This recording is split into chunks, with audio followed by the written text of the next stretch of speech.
Sir നമസ്കാരം.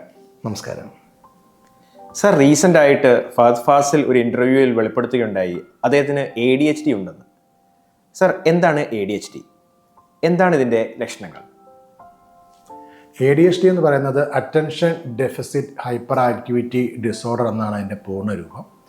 ഇത് കുട്ടികളിലും മുതിർന്നവരിലും ഉണ്ടാകുന്ന ഒരു സ്വഭാവ വൈകല്യമാണ്. ഇതിൻ്റെ പ്രധാനപ്പെട്ട ലക്ഷണങ്ങൾ എന്താണെന്ന് വെച്ച് കഴിഞ്ഞാൽ ആ വാക്കിനകത്ത് തന്നെ പറയുന്നുണ്ട്, അറ്റൻഷൻ ഡെഫിസിറ്റ്, അതായത് ശ്രദ്ധക്കുറവ്. ഒരു കാര്യത്തിൽ ഇവർക്ക് ശ്രദ്ധിച്ചിരിക്കാനായിട്ട് ഭയങ്കര ബുദ്ധിമുട്ടാണ്. ഇപ്പോൾ ടീച്ചേഴ്സൊക്കെ ക്ലാസ്സിൽ പഠിപ്പിക്കുന്ന സമയത്താണെങ്കിൽ ആ പഠിപ്പിക്കുന്ന കാര്യങ്ങളൊന്നും പ്രോപ്പറായിട്ട് ശ്രദ്ധിച്ചിരിക്കാൻ പറ്റുന്നില്ല. അവർ വേറെ എങ്ങോട്ടെങ്കിലും നോക്കിയിരിക്കുക, മനസ്സിലായോ? അപ്പോൾ ആ ശ്രദ്ധ കുറവാണ് പ്രധാനം. ഇപ്പോൾ ടീച്ചേഴ്സ് പഠിപ്പിക്കുന്ന സമയം മാത്രമല്ല കേട്ടോ, ഇപ്പം നമ്മളല്ലാതെ വേളിയിലൊക്കെ വേറെ എന്തെങ്കിലും കാര്യങ്ങൾ അവരോട് കമ്മ്യൂണിക്കേറ്റ് ചെയ്യുന്ന സമയത്തും ഇവർക്ക് പ്രോപ്പറായിട്ട് ശ്രദ്ധിച്ചിരിക്കാൻ പറ്റുന്നില്ല എന്നുള്ളതാണ് സത്യം. പിന്നെ അടുത്ത അതിനകത്ത് പറയുന്നുണ്ട് ഹൈപ്പർ ആക്റ്റീവ്, അതായത് ആ കുട്ടി സാധാരണയിൽ നിന്നും വളരെ വ്യത്യസ്തമായ ഒരു എനർജി ലെവൽ കാണിക്കുക. അതായത് വളരെ ഫാസ്റ്റായിട്ട് ഓരോ കാര്യങ്ങൾ, ഹൈപ്പറായിട്ട് ഓരോ കാര്യങ്ങൾ ചെയ്യാൻ ശ്രമിക്കുക. ഇപ്പം നമ്മൾ ഇങ്ങോട്ട് വരാൻ പറഞ്ഞു കഴിഞ്ഞാൽ അത് വരുന്നത് വളരെ സ്പീഡിലായിരിക്കും വരുന്നത്. ഇപ്പോൾ നമ്മൾ ഒരു കാര്യം എടുത്തിട്ട് വരാനായിട്ട് പറയുന്ന സമയത്ത് ഒരു വളരെ സ്പീഡിലായിരിക്കും പോയി സാധനങ്ങൾ എടുത്തിട്ട് വരുന്നത്. അപ്പോൾ അങ്ങനെ പോകുന്ന വഴിക്ക് ഇപ്പോൾ വേണേൽ ആ ഭാഗത്തുള്ള ഏതെങ്കിലും 2-3 സാധനങ്ങളൊക്കെ നശിപ്പിച്ചിട്ടായിരിക്കും ആൾ ചിലപ്പം തിരിച്ചു വരുന്നത്. അപ്പോൾ അതാണ് അവർക്ക് ഭയങ്കര സ്പീഡാണ് എല്ലാ കാര്യത്തിലും. അതോടൊപ്പം തന്നെ ഇതിൻ്റെ പ്രധാനപ്പെട്ട അടുത്ത ലക്ഷണമാണ് ഇമ്പൾസിവിറ്റി എന്ന് പറഞ്ഞാൽ ഇവർക്ക് ആവേശം ഭയങ്കര കൂടുതലാണ്. ഇവർക്ക് എന്തെങ്കിലും കാര്യങ്ങൾ പറയുന്ന സമയത്ത് ഇവർ വളരെ ഓവർ എക്സൈറ്റ്മെൻ്റ് ആയിട്ടും അതോടൊപ്പം തന്നെ വളരെ ഇമ്പൾസീവായിട്ട് ഓരോ കാര്യങ്ങൾ ചെയ്തു കളയും. അതുകൊണ്ട് തന്നെ ഓരോ പ്രശ്നങ്ങൾ ആ ഒരു ഇമ്പൾസീവ്നെസ് മൂലം പല പ്രശ്നങ്ങൾ ഉണ്ടാകുകയും ചെയ്യുന്നുണ്ട്. പിന്നെ അടുത്തൊരു പ്രശ്നം എന്താണെന്ന് വെച്ച് കഴിഞ്ഞാൽ ഇവരൊരു പ്രവൃത്തി പൂർത്തിയാക്കാതെ വേറൊരു പ്രവൃത്തിയിലേക്ക് കടന്നു കളയും. അതായത് ഒരു കാര്യം ചെയ്തുകൊണ്ടിരിക്കുകയാണെന്നുണ്ടെങ്കിൽ അത് കൃത്യമായിട്ട് പൂർത്തിയാക്കാതെ അത് കംപ്ലീറ്റ് ആക്കാതെ അടുത്ത കാര്യത്തിലേക്ക് പോവുക, എന്നിട്ട് അടുത്ത പകുതി കുറേ കാര്യങ്ങൾ ചെയ്യുക, എന്നിട്ട് അടുത്തതിലേക്ക് പോവുക. ഇങ്ങനെ ഓരോരോ കാര്യങ്ങളിലേക്ക് ഇവരിങ്ങനെ പൊയ്ക്കൊണ്ടേയിരിക്കും.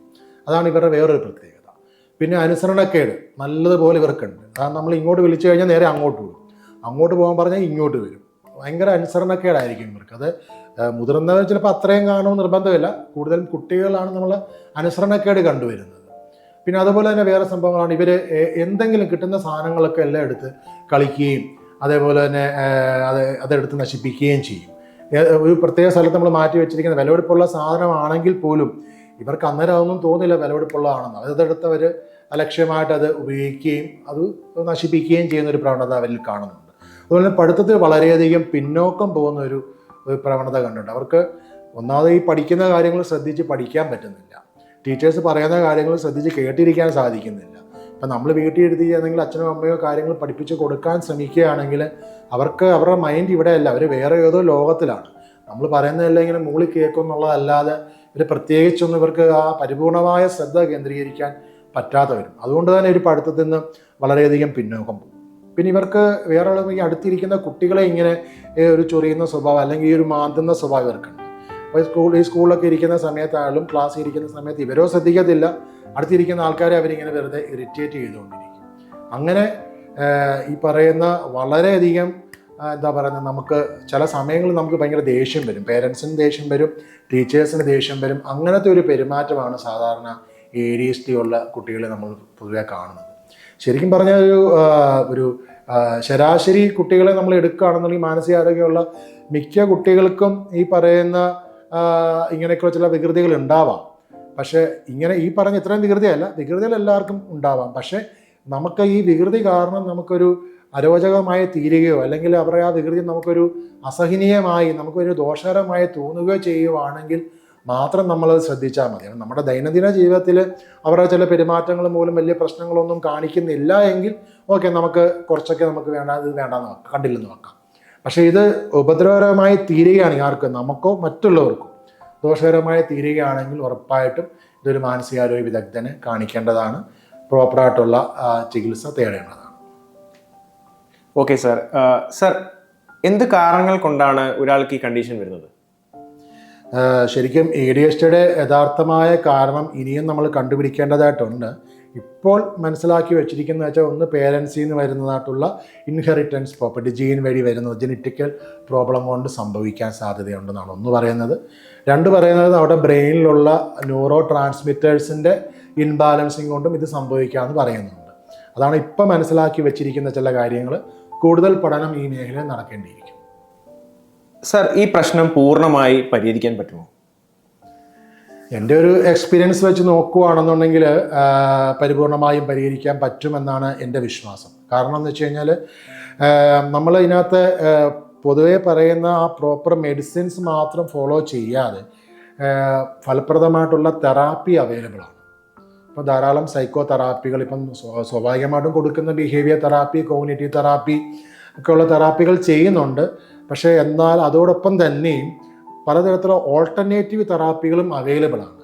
അപ്പോൾ അങ്ങനെയുള്ള തെറാപ്പികളുടെ ഫലപ്രദമായി കൊടുത്തുകൊണ്ട് പ്രോപ്പറായിട്ടുള്ള മെഡിക്കേഷനും രണ്ടും കമ്പൈൻ ചെയ്ത് മുമ്പോട്ട് കൊണ്ടുപോവുകയാണെങ്കിൽ എനിക്ക് തോന്നുന്നു ഈ പ്രശ്നം പരിപൂർണമായും പരിഹരിക്കാൻ പറ്റും. ഇതിപ്പം കുട്ടികളിൽ മാത്രമല്ല ഈ പ്രശ്നം വന്നിരിക്കുന്നത്, മുതിർന്നവർ നേരത്തെ പറഞ്ഞില്ലേ, ഫഹദ് ഫാസിലിൻ്റെ പ്രശ്നം പറഞ്ഞില്ലേ. അപ്പോൾ അദ്ദേഹത്തിൻ്റെ എനിക്ക് തോന്നുന്നത് അദ്ദേഹം ആ ഒരു കൃത്യമായിട്ടുള്ള ചികിത്സയ്ക്ക് വേണ്ടി മുന്നോട്ട് വരികയാണെങ്കിൽ പൂർണ്ണമായും ഈ ഒരു ADHD എന്നുള്ള പ്രശ്നത്തെ എനിക്ക് തോന്നുന്നത് മോർ ദാൻ 90% മാറ്റിയെടുക്കാൻ സാധിക്കും. വലിയൊരു അളവിൽ തന്നെ ഇതിനെ പരിഹരിക്കാൻ സാധിക്കുമെന്നാണ് എൻ്റെ പരിപൂർണമായ വിശ്വാസം. എൻ്റെ ഒരു എക്സാമ്പിൾ ഞാൻ ജസ്റ്റ് ഒരു കേസ് പറയാം. വർഷങ്ങൾക്ക് മുമ്പ് എൻ്റെ അടുത്തൊരു കുട്ടി വന്നിട്ടുണ്ടായിരുന്നു. അപ്പോൾ ആ കുട്ടി രാത്രി കിടക്കുന്ന സമയത്ത് തല താഴെ കുത്തി വെച്ചിട്ട് കാലെടുത്ത് മുകളിൽ വെച്ച് കിടക്കും. അതാണ് ആ കുട്ടിയുടെ കിടക്കുന്ന ഒരു സ്റ്റൈൽ. അല്ലെങ്കിൽ ഈ കാലെടുത്തിട്ട് അച്ഛൻ്റെ അമ്മയുടെ തലയിലോ എടുത്ത് വെക്കും, അങ്ങനെയാണ്. അപ്പം നമ്മൾ നേരെ കിടക്കുമ്പം അവർ കിടക്കുന്ന നേരെ ഓപ്പോസിറ്റായിട്ടായിരിക്കും കിടക്കുന്നത്. അപ്പം അങ്ങനത്തെ ഒരു കേസ് വന്നിട്ടുണ്ട്. അപ്പം അതുപോലെ തന്നെ നമ്മൾ ഇങ്ങോട്ട് വിളിക്കുന്ന സമയത്ത് നേരെ ആ കുട്ടി അങ്ങോട്ടാണ് പോകുന്നത്. രാത്രിയിൽ കിടന്ന് ഭയങ്കരമായിട്ട് അലറും, ഭയങ്കര ശബ്ദമെടുക്കും. അതുപോലെ എന്താ സാധനങ്ങൾ ഇതൊക്കെ എടുത്തിട്ട് പേനയും പെൻസിലും ഒക്കെ എടുത്തിട്ട് ക്ലാസ്സിലെ കുട്ടികളെ കുത്തുക, അങ്ങനെ പല പല പ്രശ്നങ്ങൾ ആ കുട്ടി കാണിച്ചിട്ടുണ്ടായിരുന്നു. സോ അതിന് കൃത്യമായിട്ടുള്ള നമ്മൾ ഈ പറയുന്ന മെഡിസിൻസ് അവർ കൊടുക്കുന്നുണ്ടായിരുന്നു. മെഡിസിൻസ് കൊടുക്കുന്നതോടൊപ്പം തന്നെ നമ്മൾ ഈ പറയുന്ന രീതിയിലുള്ള ഓൾട്ടർനേറ്റ് തെറാപ്പീസും കമ്പൈൻഡ് തെറാപ്പീസ് ചെയ്ത് ആ കുട്ടിക്ക് ഒരു മോർ ദാൻ 90% അത് വളർന്ന് വലുതായതിന് ശേഷം ഞാൻ ആ കുട്ടിയെ ഈ അടുത്തിടയ്ക്ക് കണ്ടായിരുന്നു. അത് വളരെ പോസിറ്റീവായ മാറ്റം, ആ പഴയ പോലുള്ള പ്രശ്നങ്ങളൊന്നും തന്നെ ഇല്ല. വളരെ നല്ല സൈലൻ്റാണ്. അല്ല, സൈലൻ്റ് എന്ന് പറഞ്ഞാൽ ഒട്ടും ഉണ്ടായിരിക്കുക എന്നുള്ള അവസ്ഥയല്ല. ആ പഴയ ആ ഒരു കുസൃതിയും ആ ഇമ്പൾസീവ്നെസ്സും ഹൈപ്പർ ആക്ടിവിറ്റിയും ഒന്നും ഇപ്പം അതിനില്ല. അത് വളരെ നോർമലായി നാച്ചുറലായി ബിഹേവ് ചെയ്യുന്നതെന്നാണ് പേരൻസ് നമ്മളോട് പറഞ്ഞിരിക്കുന്നത്. അപ്പം എനിക്ക് തോന്നുന്നത് പരിപൂർണമായും ഇത് മാറ്റിയെടുക്കാൻ സാധിക്കുമെന്ന് തന്നെയാണ്. ഓക്കെ സാർ, വളരെ നന്ദി. നമുക്ക് ഇത്ര നേരം ADHD എന്ന് പറഞ്ഞൊരു കണ്ടീഷനെ കുറിച്ച് അറിവ് പകർന്നു തന്നതിന് thank you sir. Thank you.